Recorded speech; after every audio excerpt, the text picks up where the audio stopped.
Hola chicos, bienvenidos una vez más a otro de los videos. Aquí la idea es que vamos a explicar eh, de nuevo cómo se dan los enlaces covalentes polares y no polares, o apolares, lo mismo. Vamos a hacer unos pequeños ejemplos para que ustedes puedan realizar el taller y si tienen igual dudas las seguimos resolviendo en la clase. Espero que lo disfruten y corre video. Un cordial saludo para todos. Como se los había dicho, la idea es que el día de hoy interioricemos un poco más acerca de lo que quiere decir el enlace covalente polar y el enlace covalente no polar. A medida que yo haga los ejercicios, pues en la pantalla les va a aparecer la electronegatividad de cada elemento y qué es lo que deben de hacer, ¿sí? Bueno, sabemos que los enlaces covalentes solo se dan con elementos no metálicos, ¿sí? Eso lo deben de tener muy claro. El enlace iónico lo vamos a dejar a un lado. Ese ya creo que quedó claro, y si no está claro, regresen a ver el video anterior, ¿sí? Ahora vamos a hablar entonces del enlace covalente no polar y el enlace covalente polar. ¿Qué quiere decir polar? Simplemente que se forman polos positivo y negativo en una molécula. ¿Por qué sucede esto? Porque uno de los elementos es más electronegativo que otro. ¿Y qué quiere decir simplemente la electronegatividad? La capacidad de un átomo para atraer los electrones de otro átomo en el enlace, ¿sí? Entonces vamos a ver que unos elementos van a ser más electronegativos que otros, y al ser más electronegativos que otros van a atraer con mayor fuerza los electrones de otro átomo, y como los electrones tienen carga negativa, van a quedar cargados negativamente y los otros quedarán cargados positivamente. Sería una carga parcial, no sería una carga total, porque recordemos que las cargas totales solo se dan en el enlace iónico, que forma iones. Bien, con esto claro, vamos a pasar entonces a los ejemplos del enlace covalente no polar. Para yo identificar los enlaces covalentes no polares, primero voy a realizar la estructura de Lewis, donde represento los electrones de valencia y el enlace que se forma entre estos átomos. Luego hago la resta de electronegatividades. Esto es más para que ustedes lo entiendan de una forma más fácil, porque esta resta de electronegatividades, dependiendo de la bibliografía, puede ser de entre 0.7, de entre 0.8 hasta 0.6, en donde si es menor a ese número va a ser no polar, pero si es mayor a ese número va a ser polar. En este caso pues voy a explicar las no polares. Para el caso de nosotros vamos a tomar una base de 1.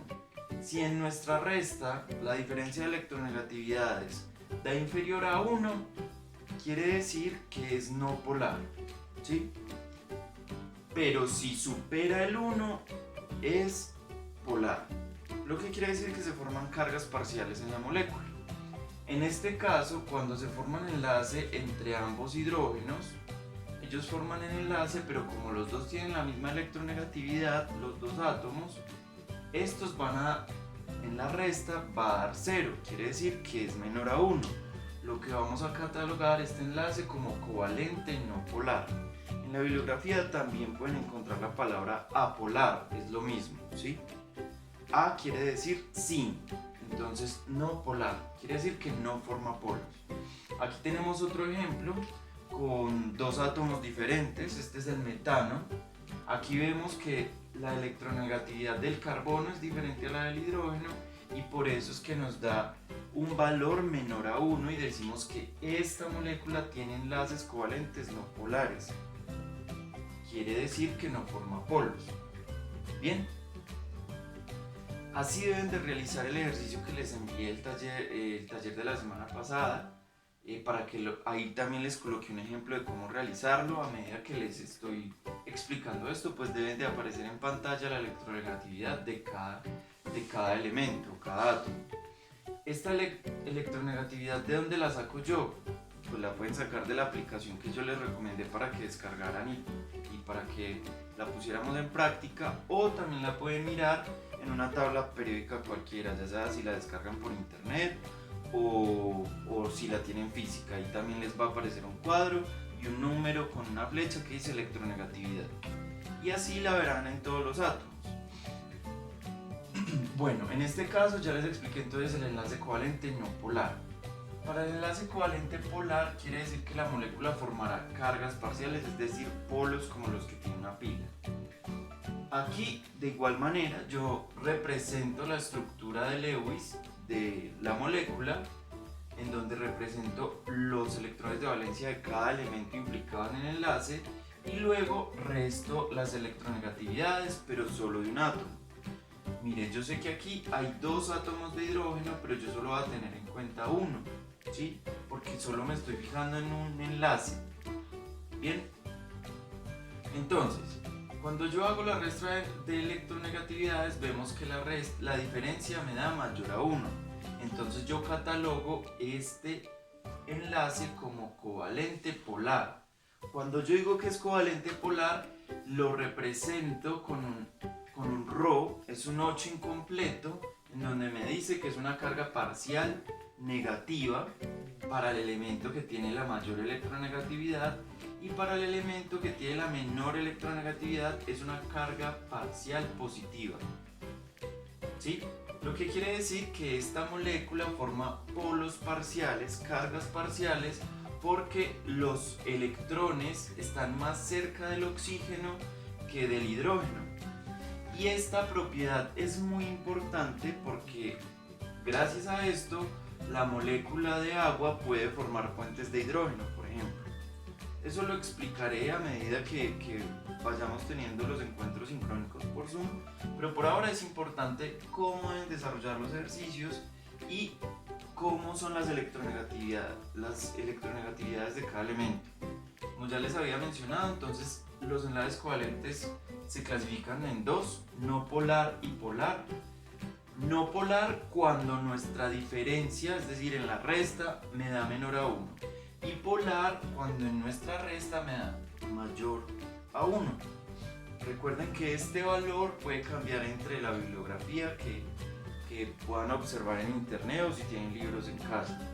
Por eso lo vamos a dejar como en 1, que es como un dato exacto, y no le voy a decir no, punto 7, punto 8, no. Vamos a tomar en cuenta 1,24. Es más representativo, listo, pero yo quiero que tengan esto claro. Bueno, muchachos, continuamos entonces hablando de la tabla periódica. Ya dijimos que los elementos se distribuyen en la tabla periódica de acuerdo a su número atómico. Su número atómico representan los protones de cada uno de los elementos. También dijimos que el número másico es la suma de los protones y neutrones, que también se muestra en la tabla periódica, y que fuera de eso la tabla periódica se distribuye en grupos, que son las columnas, y los periodos, que son las filas.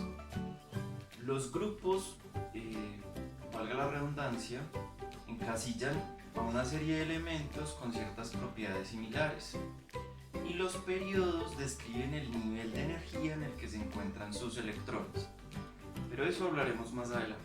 Por ahora vamos a hablar de las propiedades periódicas. Las propiedades periódicas son muy importantes porque ellas nos describen las características de muchos elementos de la tabla periódica, y con estas características nosotros podemos determinar qué tan fácil será para un elemento, por ejemplo, relacionarse con otro o enlazarse con otro, o incluso definir si este elemento puede ser sólido, líquido, gaseoso, ¿sí? Por eso es que son tan importantes las propiedades periódicas, porque a nivel de la industria nos permitirá, digamos que, proyectarnos antes de realizar cualquier reacción química, y de esta manera visualizar qué consecuencias traerá el hecho de mezclar varios componentes. Por eso son importantes las propiedades periódicas. Bueno, muchachos, hoy es un nuevo día. Vamos a terminar el video entonces, y voy a corregir un par de cositas que dije ayer. Entonces, por eso es que me ven con una nueva pinta. ¿Ok? Bueno, Corre video. Bueno chicos, cordial saludo para todos.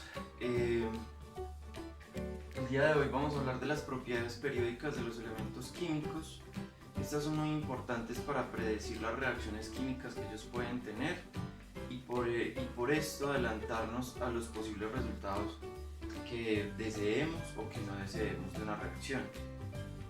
Bueno, vamos a empezar por la primera propiedad periódica, una de las más sencillas, que se llama el radio atómico. El radio atómico se mide calculando la distancia entre dos núcleos de dos átomos del mismo elemento. El radio atómico será entonces la mitad de esa distancia. Y lo que pretenden midiendo el radio atómico es describir el tamaño de los átomos de un elemento. Por ejemplo, el cesio es el más grande de la tabla periódica.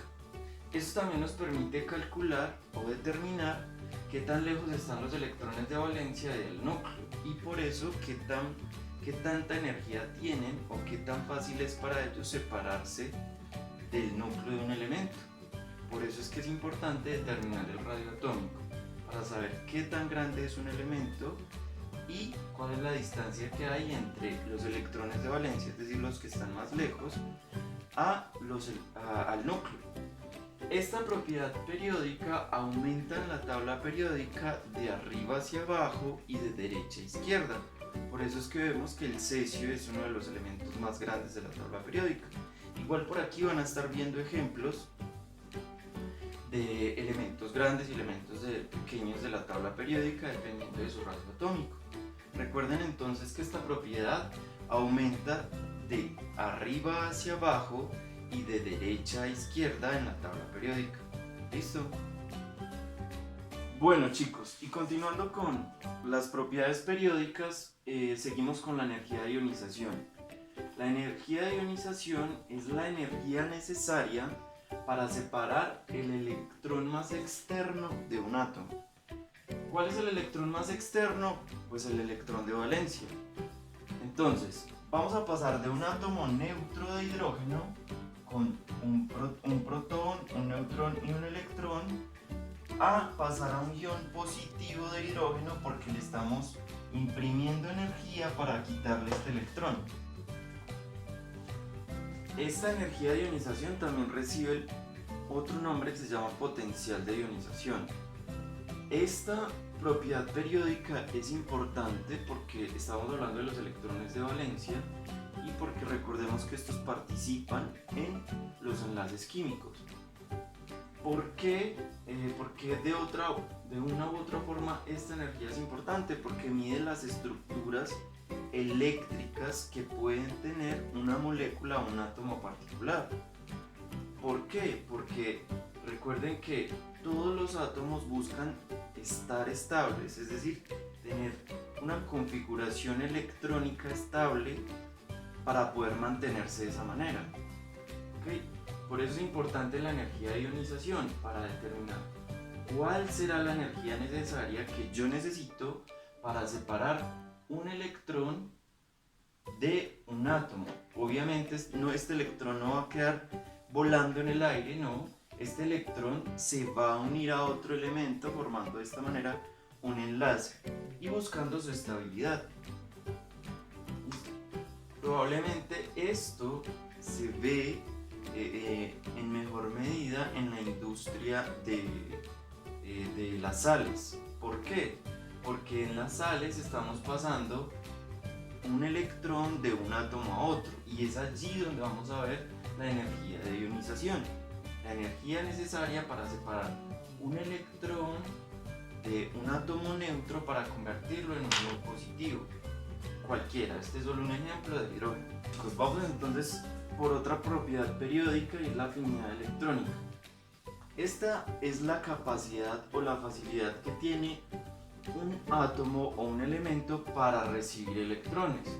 Recordemos que esto hay que tenerlo muy en cuenta porque hay elementos que no les gusta recibir electrones, por ejemplo los gases nobles. Entonces, la afinidad electrónica es la capacidad de un elemento o de un átomo para recibir electrones y convertirse de un átomo neutro a un ion negativo. ¿Por qué negativo? Porque les estamos adicionando una carga negativa. Recuerden que los electrones tienen cargas negativas. ¿Por qué es importante esto, chicos? En la industria energética, los iones negativos producen mucha energía cuando se enlazan con iones positivos. De hecho, los motores a base de hidrógeno utilizan este principio. Utilizan el principio de un ion negativo de hidrógeno, intentan mezclarlo con un ion positivo de hidrógeno. Al mezclar estos dos átomos produce una cantidad de energía enorme, ¿sí?